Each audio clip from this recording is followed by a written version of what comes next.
قائل هل يسمعونكم إذ تدعون أو ينفعونكم أو يضرون قالوا بل وجدنا آباءنا كذلك يفعلون۔ ہر قسم کی حمد و ثنا، کبریائی، بڑائی اللہ سبحانہ و تعالیٰ کے لیے ہے۔ بے شمار درود و سلام اللہ کے آخری نبی احمد مصطفیٰ محمد مصطفیٰ صلی اللہ علیہ وسلم پر، رحمت و بخشش کے دعائیں ہوں صحابہ کرام، تابعین اعظام اور محدثین کرام کے لیے۔ قابل احترام بزرگوں، نوجوان ساتھیوں، پیارے بچوں اور میری پردہ نشین ماں اور بہنوں، قرآن عزیز سے 4 آیتیں 2 مقامات کی آپ کے سامنے پڑھی گئی ہیں۔ سورہ یونس کی آیت نمبر 18 اور سورۃ الشعراء کی آیت نمبر 72، 73، 74، 4 آیتیں۔ ان 4 آیتوں کے روشنی میں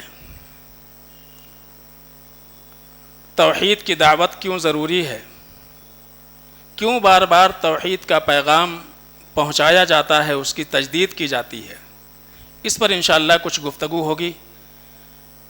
اور جو 3 آیتیں سورۃ الشعراء کی میں نے پڑھی ہیں، وہ حضرت ابراہیم علیہ السلام کے دعوتی زندگی میں جو توحید تھا اس کا ذکر اللہ رب العالمین نے کیا ہے۔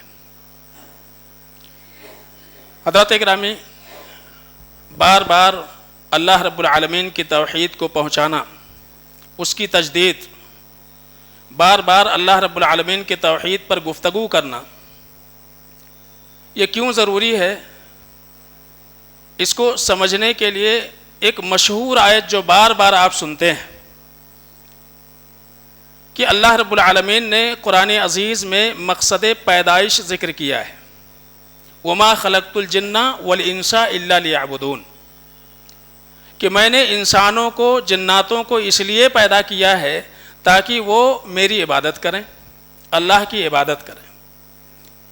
مفسر قرآن حضرت عبداللہ ابن عباس رضی اللہ تعالیٰ عنہ نے جب تفسیر کی لیعبدون کی تو انہوں نے کہا لیوحدون، تاکہ لوگ تا زندگی، جب سے اللہ نے ان کو پیدا کیا ہے اور مرتے دم تک وہ توحید پر قائم رہنے کی کوشش کریں، اس لیے اللہ رب العالمین نے پیدا کیا ہے۔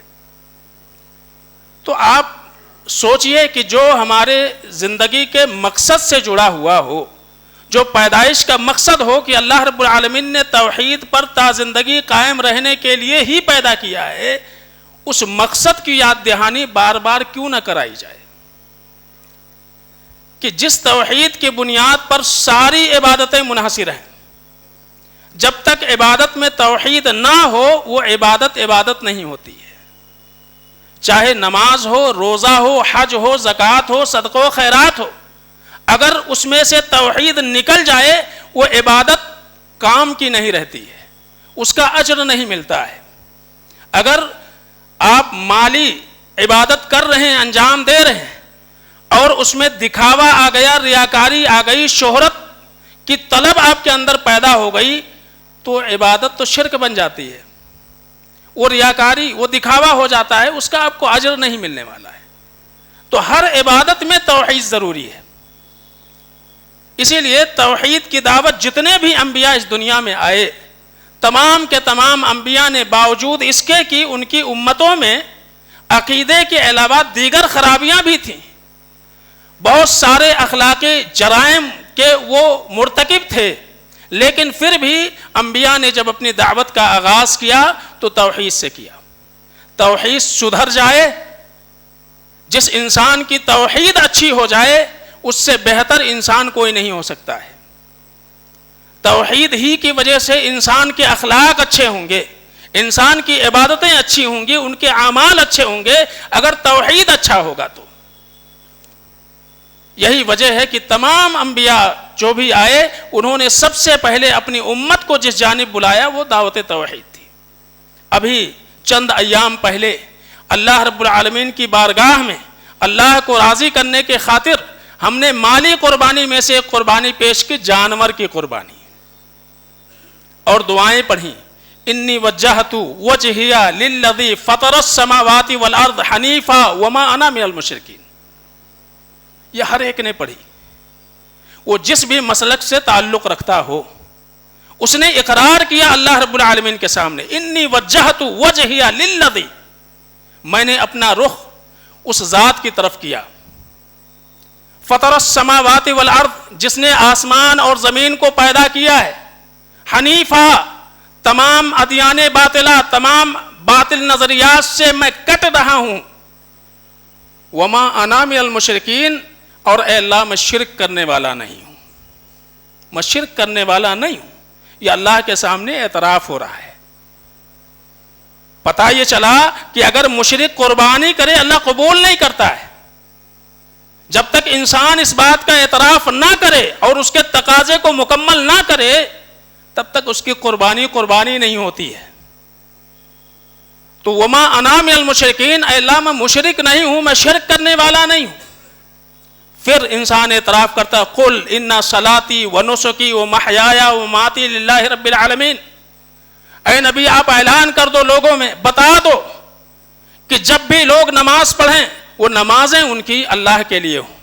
ان صلاتی، میری نماز، و نسکی، میری قربانیاں،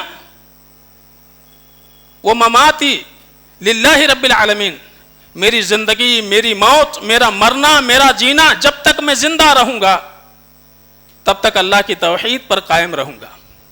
میری موت ہوگی اللہ کے توحید پر ہوگی۔ یہ اقرار کرتا ہے بندہ، لا شریک لہ وبذالک امرت، اللہ کا کوئی شریک نہیں، اور اسی بات کے اعلان کرنے کا ہم کو حکم دیا گیا ہے، وانا اول المسلمین، میں سب سے پہلے اللہ کا فرمانبردار بننے والا ہوں۔ یہ اعتراف ہم نے کیا ہے قربانی کرتے وقت، سب نے کیا ہے۔ تو کیا صرف پڑھ لینے سے، اس کو پڑھ لینے سے ہماری قربانیاں قبول ہو جائیں گی؟ جبکہ اس کے جو تقاضے ہیں، یہ جو جملہ ہے اس میں توحید کا خالص اقرار ہے، اور شرک سے بیداری اور شرک سے علیحدگی کا اعلان ہے۔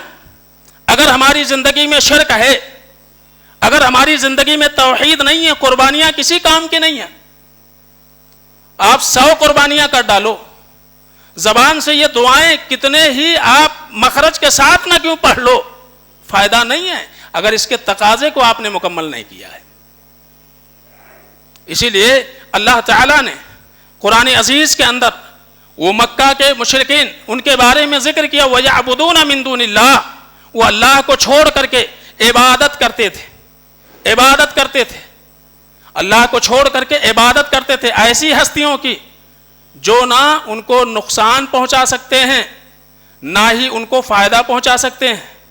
وَيَقُولُونَ هَؤُلَاءِ شُفَعَاؤُنَا عِندَ اللَّهِ، اور وہ کہتے تھے کہ ہم ان کی عبادت اس لیے کرتے ہیں، یہ اللہ کے قریب ہیں، یہ اللہ رب العالمین کے پاس ہماری سفارش کروا دیں گے۔ وَهَؤُلَاءِ شُفَعَاؤُنَا عِندَ اللَّهِ، یہ اللہ کے پاس ہمارے سفارشی ہیں، یہ سفارش کریں گے اللہ رب العالمین کے پاس۔ یعبدون، عبادت کرتے تھے۔ کیا عبادتیں ان کی ہوتی تھیں؟ عبادت کی 3 قسمیں ہیں، زبانی عبادت، مالی عبادت اور بدنی عبادت۔ زبانی عبادت کیا ہے؟ ہم اللہ کا ذکر کرتے ہیں، یہ زبانی عبادت ہے۔ ہم قرآن پڑھتے ہیں، زبانی عبادت ہے۔ ہم دعا کرتے ہیں، یہ زبانی عبادت ہے۔ غائبانہ پکار اللہ کو، یہ زبانی عبادت ہے۔ اللہ کے علاوہ اگر کسی کے لیے کریں تو وہ عبادت اللہ کی نہیں ہونے والی ہے۔ تو دعائیں، اذکار، قرآن کی تلاوت، نماز میں جو دعائیں ہم کرتے ہیں وہ سب کیا ہیں؟ زبانی عبادت ہے۔ اللہ اکبر سے لے کر کے سلام پھیرنے تک جن دعاؤں کے پڑھنے کا نماز میں ہم اہتمام کرتے ہیں وہ کیا ہے؟ زبانی عبادت ہے۔ اب یا علی المدد کوئی کہے، یا غوث المدد کہے، یا خواجہ غریب نواز کہے، یہ کیا ہے؟ زبانی عبادت ہے۔ اللہ کے علاوہ کسی اور کے لیے زیبا نہیں ہے، اس لیے کہ عبادت ہے۔ یہ غائبانہ پکار بغیر کسی واسطے وسیلے کے، جس میں انسان کا یہ عقیدہ ہو کہ جس کو ہم پکار رہے ہیں اس کو ہم نہیں دیکھ رہے ہیں لیکن وہ ہم کو دیکھ رہا ہے، ہم سے باخبر ہے، اس طرح کا اگر پکار ہے، اس طرح کا اگر بلاوا ہے، اس طرح کی اگر دعا ہے، یہ دعا عبادت ہے، اور یہ اللہ کے علاوہ کسی اور کے لیے درست نہیں ہے۔ بدنی عبادت، قیام کرنا، سب بستہ قیام، جب ہم نماز کے لیے کھڑے ہوتے ہیں، ایسا قیام جیسا ہم نماز میں کھڑے ہوتے ہیں، ایسا اللہ کے علاوہ کسی اور کے سامنے، چاہے زندہ کے سامنے یا مردہ کے سامنے، اگر اس حیثیت سے اللہ کے نبی صلی اللہ علیہ وسلم نے فرمایا جب نماز میں کھڑے ہو ہمارا تصور کیا ہونا چاہیے؟ اللہ ہم کو دیکھ رہا ہے یا ہم اللہ کو دیکھ رہے ہیں؟ تو ہمارا اس طرح کا قیام کسی قبر کے سامنے، کسی بت کے سامنے، کسی مزار پر اگر ہم کھڑے ہوتے ہیں اور ہمارے قیام کا یہ مقصد ہوتا ہے کہ یہ مرنے والی ہستی ہم کو دیکھ رہی ہے، وہ ہم سے واقف ہے، ہمارے ہر عمل سے وہ باخبر ہے، اگر اس طرح کا قیام کسی کے بھی سامنے اللہ کے علاوہ ہو رہا ہے، وہ توحید نہیں ہے، وہ شرک ہے، وہ عبادت ہے۔ رکوع عبادت ہے، سجدے عبادت ہیں۔ یہ کیا ہے؟ یہ جسمانی عبادت ہے، یہ سجدے عبادت ہے۔ اللہ کے علاوہ کسی اور کے سامنے جھکنا، اس انداز میں جس انداز میں ہم رب کے سامنے جھکتے ہیں، اگر وہ اللہ کے علاوہ کسی اور کے لیے کیا جائے، وہ کیا ہے؟ شرک ہے، وہ توحید نہیں ہے۔ مالی عبادت، جو کچھ ہم خرچ کرتے ہیں، چاہے وہ نذر ہو یا نیاز ہو، جو چڑھاوے چڑھائے جاتے ہیں اللہ کے لیے، اگر ہم کوئی نذر کرتے ہیں، کوئی منت مانگتے ہیں، اے اللہ میرا فلاں کام ہو گیا، میں اتنی رقم مسجد میں دوں گا، مدرسے میں دوں گا، فلاں کو دوں گا، اتنے غریب لوگوں کو کھانا کھلاؤں گا، یہ ہمارا پیسہ، یہ کیا ہے؟ مالی عبادت ہے۔ یہاں سے حج کے لیے گئے، جو دعائیں پڑھی گئیں وہ زبانی عبادت ہے، جو ایکٹیویٹی ہوئی صفا سے مروہ، مروہ سے صفا، پھر طواف کرنا، یہ سب کیا ہے؟ بدنی عبادت ہے، یہ بدنی عبادت ہے۔ جو قربانیاں ہوئیں مالی عبادت ہے۔ تو عبادتیں اللہ رب العالمین کے لیے۔ نماز میں ہم تشہد میں بیٹھتے ہیں، التحیات للہ والصلوات والطیبات، اے اللہ ساری زبانی عبادتیں اور ساری مالی عبادتیں، ساری جسمانی عبادتیں، یہ سب کس کے لیے؟ للہ، اللہ تیرے لیے ہے۔ ہر نماز میں ہم اس بات کا اعتراف کرتے ہیں، تشہد پڑھتے ہیں، ہر نماز میں اس بات کا اعتراف کرتے ہیں، چاہے فرض پڑھ رہے ہوں، نفل پڑھ رہے ہوں، تشہد پڑھتے ہیں، اللہ کے سامنے اعتراف کرتے ہیں۔ اتنی اعتراف کے بعد پھر بندہ مسجد سے باہر نکلے، مدد کے لیے اللہ کے علاوہ کسی اور کو پکارے، اللہ کے علاوہ کسی اور کے در پر سر جھکائے، کہاں توحید ہے اور کون سی قربانی ہے اور کون سی حضرت ابراہیم علیہ السلام کی ملت ہے جس پر ہم چلنے کا روز دعویٰ کرتے ہیں؟ تو اللہ فرماتے ہیں وہ لوگ بھی اللہ کے علاوہ دوسروں کی عبادت کرتے تھے، اور دعویٰ کیا تھا؟ ہؤلاء شفاعنا عند اللہ، اللہ رب العالمین کے پاس یہ ہمارے شفارسی ہوں گے۔ اللہ تک ڈائریکٹ ہماری بات پہنچتی نہیں ہے، اللہ تک پہنچانے کے لیے بیچ میں واسطہ اور وسیلہ ہیں۔ یہ اللہ فرماتے ہیں قل اتنبئون اللہ بما لا يعلم فی السماوات والارض، کیا تم اللہ کو ایسی باتوں کی خبر دیتے ہو جس کا اللہ ہی کو پتہ نہیں ہے، اللہ ہی کو معلوم نہیں ہے، نہ آسمانوں میں نہ زمینوں میں، اللہ ہی کو پتہ نہیں ہے، جو آسمان و زمین کا خالق و مالک ہے اس کو بھی معلوم نہیں ہے۔ کس بات کی تردید فرمائی اللہ تعالیٰ نے؟ دو باتوں کی تردید۔ نمبر ایک، اللہ کے علاوہ جن ہستیوں کو تم نے شفارسی سمجھ رکھا ہے، جن کے لیے نظر و نیاز کرتے ہو، جن کے قبروں پر چادریں چڑھاتے ہو، جن کے سامنے جھکتے ہو، جن کے لیے عرس اور میلے لگاتے ہو، یہ اللہ کے شفارسی ہیں، یہ اللہ کو بھی معلوم نہیں۔ نمبر ایک۔ دوسری بات، جو شفارسی ہوتے ہیں ان کے قبروں پر چادر چڑھایا جاتا ہے، ان کے سامنے جھکا جاتا ہے، ان کے لیے رکوع اور تعظیم کیا جاتا ہے، یہ تم بتا رہے ہو اللہ کو معلوم نہیں کہ شفارسی قابل عبادت ہوتا ہے، یہ تمہارا دعویٰ ہے؟ سبحانہ، ان دونوں دعووں سے اللہ پاک ہے۔ نہ تو اللہ نے شفارسی کون ہوگا کسی کو منتخب کیا ہے اللہ تعالیٰ نے، نبی رحمت صلی اللہ علیہ وسلم کے علاوہ انبیاء سفارش کریں گے، اولیاء سفارش کریں گے، شہداء سفارش کریں گے، علماء سفارش کریں گے، لیکن کون سے؟ من ذا الذی یشفع عندہ الا باذنہ، بغیر اللہ کی اجازت کے کون ہے اس دنیا میں جو اللہ رب العالمین کے پاس کسی کے حق میں، کسی کے لیے سفارش کے واسطے زبان کھول دے گا؟ اللہ اجازت دے گا۔ کیا تم جانتے ہو کہ جن ہستیوں کو تم پکار رہے ہو، جن کو غوث آدم مان رہے ہو، جن کو غریب نواز مان رہے ہو، کیا اللہ رب العالمین کے جانب سے انہیں اذن شفاعت مل چکی ہے؟ یہ سفارشی ہیں، ان کے جانب سے، اللہ کے جانب سے کوئی پروانہ ان کو مل چکا ہے۔ اتنبئون اللہ بما لا یعلم فی السماوات والارض، سبحان اللہ، پاک ہے اس طرح کے باطل دعووں سے۔ وہ تعالی، اللہ بہت بلند ہے، نیچے جو ہیں وہ سارے کے سارے بہت نیچے ہیں، کوئی مقابلہ نہیں ان کا۔ وہ تعالی عما یشرکون، اللہ بہت بلند ہے تمہارے شریکوں سے۔ تو ایک بہت بڑا دعویٰ اللہ فرماتے ہیں والذین اتخذوا من دونہ اولیاء ما نعبدہم الا لیقربونا الی اللہ زلفیٰ، مشرکین بھی یہی بات کہتے تھے، اللہ کے علاوہ جن کو وہ کارساز بنا کے رکھا تھا جنہوں نے، یہ ہمارے غوث آدم ہے، یہ مشکل کشاں ہے، یہ اولاد دینے والے ہیں، یہ بگڑی بنانے والے ہیں، جن کو بھی اللہ کے علاوہ انہوں نے بنا رکھا تھا، ان کے تعلق سے دعویٰ تھا کہ ہم ان کی عبادت ایسا ہی نہیں کرتے ہیں، بلکہ مقصود کیا ہے، یہ اللہ کے مقرب ہیں تو ہم کو بھی اللہ کے قریب کر دیں گے۔ آج بھی ہمارے بھائی یہ دعویٰ کرتے ہیں کہ جس طرح سے کسی بڑے تک پہنچنے کے لیے وسیلے اور واسطے کی ضرورت ہوتی ہے، چھت پر چڑھنے کے لیے سیڑھی کی ضرورت ہوتی ہے، اللہ تو بہت بلند ہے، اللہ عرش کے اوپر مستوی ہے، اللہ تک پہنچنے کے لیے ان مقربین کا وسیلہ اور واسطہ چاہیے۔ سوال یہ ہے، یہ چھت ہم سے دور ہے، جہاں ہم کھڑے ہیں وہاں سے چھت 10 فٹ 15 فٹ 20 فٹ 30 فٹ دور ہے، یقیناً اس چھت تک پہنچنے کے لیے سیڑھی کی ضرورت ہے۔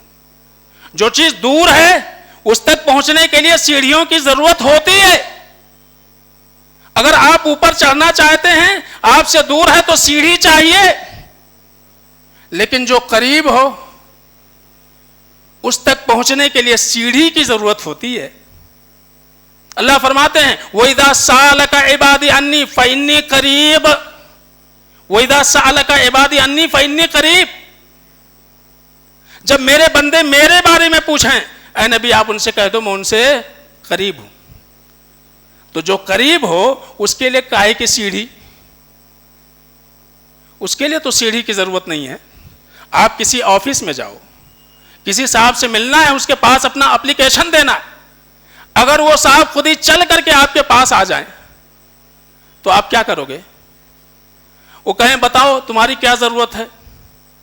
یہ اپلیکیشن دینے آیا تھا، دیو، نہیں میں آپ کے پیون کو دوں گا، پیون آپ کو دے گا۔ یہ کون سی بات ہوئی؟ یہ افسر کی توہین نہیں ہوئی ہے؟ تو اللہ فرماتے کہ میں قریب ہوں، اور یہ کہتے ہیں کہ نہیں ہم اللہ تک اگر پہنچ سکتے ہیں تو ان کے ذریعے سے پہنچ سکتے ہیں۔ یہ کس کی توہین ہے؟ رب کی توہین ہے۔ کہتے سیڑھیاں لگاؤ، چھت دور ہے اس لیے اس کو سیڑھی کی ضرورت ہے، رب قریب ہے، واسطے کی ضرورت نہیں ہے، وسیلے کی ضرورت نہیں ہے۔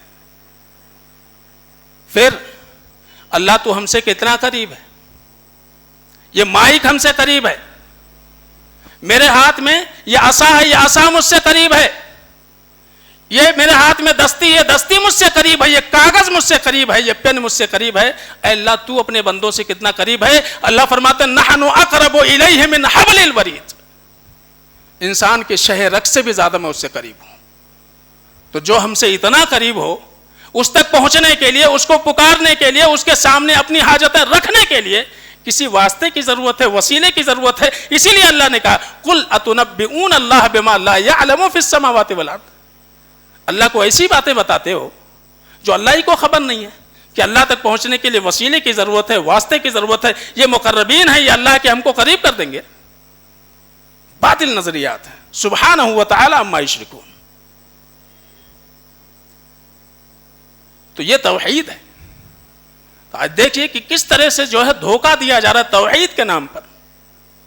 پکارو اس کو جو پکار سننے کے قابل ہو، جو سن سکتا ہو، کبھی بھی آپ پکارو لا تأخذہ سنۃ ولا نوم، جو سوتا نہ ہو، جس کو اونگ نہ آتی ہو، وہ پکارنے کے قابل ہے. لیکن جو اس دنیا سے چلے گئے، جن کو دفنایا تم نے، نہلایا تم نے، کفنایا تم نے، جن کے جنازے کی نماز پڑھی تم نے، اور اس کے بعد پھر دعویٰ ہے اب وہ سب کچھ دیکھ بھی رہے ہیں، سن بھی رہے ہیں، اس کو پورا بھی کر رہے ہیں. یہ کتنی بڑی بے عقلی ہے. جو خود سے نہا نہیں سکتا مرنے کے بعد، خود کا کپڑا نہیں اتار سکتا، لوگ اس کو 4 کندھوں پر لاد کر کے قبر تک پہنچا رہے ہیں، مٹی ڈال رہے ہیں، اس کے بعد یہ دعویٰ یہ سن رہے ہیں، یہ سمجھ رہے ہیں، یہ دیکھ رہے ہیں. کہیں سے بھی پکارو. اگر مرنے والا عربی بولتا تھا تو ملیالم سمجھے گا کیسے کہ مرنے کے بعد وہ ساری زبان کا ماہر ہو گیا. اللہ تعالیٰ نے قرآن عزیز میں اپنے اوصاف بیان فرمایا، یولج اللیل فی النہار ویولج النہار فی اللیل. اللہ وہ ہے جب چاہتا ہے رات کو دن میں داخل کر دیتا ہے، رات بڑی ہو جاتی ہے. وَيُولِجُ النَّهَارَ فِي اللَّيْلِ، اللہ چاہتا ہے تو دن کے کچھ حصے کو رات میں داخل کر دیتا ہے، رات بڑی ہو جاتی ہے. وَسَخَّرَ الشَّمْسَ وَالْقَمَرَ كُلٌّ يَجْرِي بِأَجَلٍ مُّسَمًّى. وہ اللہ وہ ہے جو سورج اور چاند کو ایک نظام کے تحت چلاتا ہے. ایک نظام کے تحت سورج نکلتا ہے، ڈوبتا ہے، چاند نکلتا ہے، ڈوبتا ہے. یہ دنیا ایک نظام کے تحت چل رہی ہے. اللہ وہ ہے. پھر اللہ فرماتا ہے ذالکم اللہ ربکم، یہی وہ اللہ ہے جو تمہارا رب ہے، جو لائق عبادت ہے. لہ الملک، اسی کے لیے بادشاہت ہے. یہ ساری کائنات اسی کی ہے. لہ الملک، لہ الملک، ساری ملکیت، سارے اختیارات اسی اللہ کے ہاتھ میں، اسی کے ہاتھ میں ملکیت ہے. والذین تدعون من دونہ ما یملکون من قطمیر، اللہ کے علاوہ جتنی بھی ہستیوں کو تم پکارتے ہو وہ کھجور کی گٹھلی کے اوپر چڑھے ہوئے پردے کے بھی مالک نہیں ہے. آپ سوچئے اللہ تعالیٰ نے اس میں 2 باتیں بتائیں. اس کائنات میں تصرفات صرف اللہ کا ہے. لہ الملک، سارے اختیارات اللہ رب العالمین کے ہیں. ایک چیز، اللہ کے علاوہ جتنی بھی ہستیاں ہیں کسی کو کچھ اختیار نہیں ہے. وہ ایک کھجور کے اوپر، اس کے گٹھلی کے اوپر جو پردہ چڑھا ہوتا ہے اس پردے کے بھی مالک نہیں ہے. اللہ یہ بھی تو کہہ سکتا تھا کھجور کے مالک نہیں ہے، گٹھلی کے مالک نہیں ہے، لیکن اللہ نے کہا کھجور کے گٹھلی کے اوپر جو پردہ چڑھا ہوتا ہے باریک، اس کے بھی مالک نہیں ہے. اب بتائیے وہ پردہ کتنا مہنگا ہوتا ہے. 100 1000 لاکھوں کی تعداد میں اکٹھا کر لو، بکے گا وہ؟ کوئی قیمت ہوتی ہے اس کی. اللہ نے اس پردے کی بات کی ہے. اس کی بھی مالک نہیں ہے، اس کے بھی اختیارات نہیں ہیں. اللہ نے وہ پردہ چڑھایا کیوں ہے؟ تاکہ کھجور کی مٹھاس گٹھلی کی کڑواہٹ میں نہ چلی جائے، اور گٹھلی میں جو کڑواہٹ ہوتی ہے وہ کھجور کی مٹھاس میں نہ داخل ہو جائے. وہ ایک باریک پردہ، ایک باریک جھلی، وہ کیا ہے؟ وہ ایک آڑ ہے، ایک پردہ ہے، ایک برزخ کے مانند ہے. مٹھاس کڑواہٹ میں نہ تبدیل ہو جائے، کڑواہٹ مٹھاس میں نہ داخل ہو جائے. اللہ نے پردہ چڑھا دیا اس کے اوپر. قرآن میں اللہ نے فرمایا مرجل وہو الذی مرج البحرین، اللہ یہ وہ ذات ہے جس نے 2 سمندروں کو ملایا. ھذا عذب فرات وھذا ملح اجاج، یہ میٹھا پانی ہے، یہ کھارا پانی ہے. بینہما برزخا وحجرا مہجورا، اللہ رب العالمین نے دونوں کے درمیان ایک آڑ، ایک پردہ ڈال دیا ہوا ہے. حجرا مہجورا، جو ایک دوسرے کو ملنے سے روکتے ہیں. یہی ہے برزخ. جب ایک انسان مر جائے، قبر میں چلا جائے، مٹی کے نیچے دفن ہو جائے، اب اس کی زندگی برزخ کی زندگی ہے. یہاں ایک کھجور جس کو ہم دیکھ رہے ہیں، اس کے اوپر ایک باریک جھلی، اگر اس کی مٹھاس کو بیج میں نہیں آنے دیتی، بیج کی مٹھاس، بیج کی کڑواہٹ اس میں نہیں جانے دیتی. سمندر کا پانی ہم اپنی آنکھوں سے دیکھ رہے ہیں، ایک کھارا ہے، ایک جو ہے میٹھا ہے. دونوں کے درمیان اللہ نے آڑ ڈال دیا، پردہ ڈال دیا ہے. بینہما برزخن، ایک آڑ ہے، ایک پردہ ہے. ہجرم مہجورا، اہل علم نے تفسیر کی حرامن محرمن دونوں ایک دوسرے سے مل نہیں سکتے ہیں. تو جیسے تم کھارے پانی کو میٹھے پانی میں نہیں ملا سکتے, میٹھا پانی کھارے پانی سے نہیں مل سکتا, ایسے اوپر والوں کی پکار, اوپر والوں کی صدائیں نیچے والوں تک نہیں پہنچ سکتی ہیں, نیچے والوں کی باتیں اوپر تک نہیں پہنچ سکتی ہیں. یہ اللہ نے واضح کیا ہے کہ جس طرح سے وہ آڑ, یعنی اگر کھجور کی مٹھاس گٹھلی میں نہیں داخل ہو سکتی اور گٹھلی کی کڑواہٹ کھجور کی مٹھاس میں نہیں مل سکتی ہے, ایسے جب کوئی قبر کے اوپر سے قبر والوں کو پکارے, قبر والے تک اس کی آواز نہیں پہنچتی ہے. یہی ہے برزخ, اسی کو برزخ کہا جاتا ہے. ان کو جو زندگی ملی ہے وہ اب برزخی زندگی ہے, دنیا کی زندگی نہیں ہے. دنیا میں رہتے ہوئے برزخ تک اپنی باتیں نہیں پہنچا سکتے ہو, وہاں تک باتیں نہیں پہنچیں گی. برزخ ہے وہ. اللہ فرماتے ہیں کہ اگر تم انہیں پکارو, ان تدعوہم, اگر تم انہیں پکارو تو وہ تمہارے پکار نہیں سنیں گے.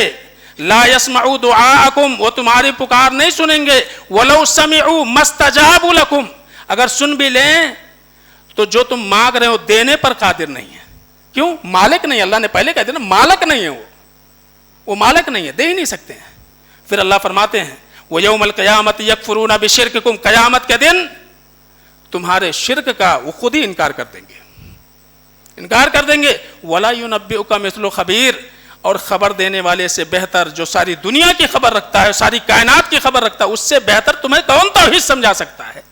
وَلَا يُنَبِّئُكَ مِثْلُ خَبِيرٍ, اللہ سے بہتر توحید کون سمجھا سکتا ہے؟ اللہ ہی سمجھا رہا ہے. جو دفن ہیں, جو نیچے ہیں, وہ تمہاری آواز نہیں سن سکتے ہیں, تمہاری پکار نہیں سن سکتے ہیں, کچھ بھی مانگو کچھ نہیں دے سکتے ہیں. وہ کٹھلی کے اوپر چڑھے پردے کے بھی مالک نہیں ہیں, کچھ بھی نہیں کر سکتے ہیں. پھر اللہ فرماتے یا ایھا الناس انتم الفقراء, اے لوگو, اب جن بھی ہستیوں کو پکارتے ہو اگر وہ ناس ہیں وہ فقراء ہیں, پھر وہ فقیر ہیں, وہ منگتے ہیں, وہ محتاج ہیں.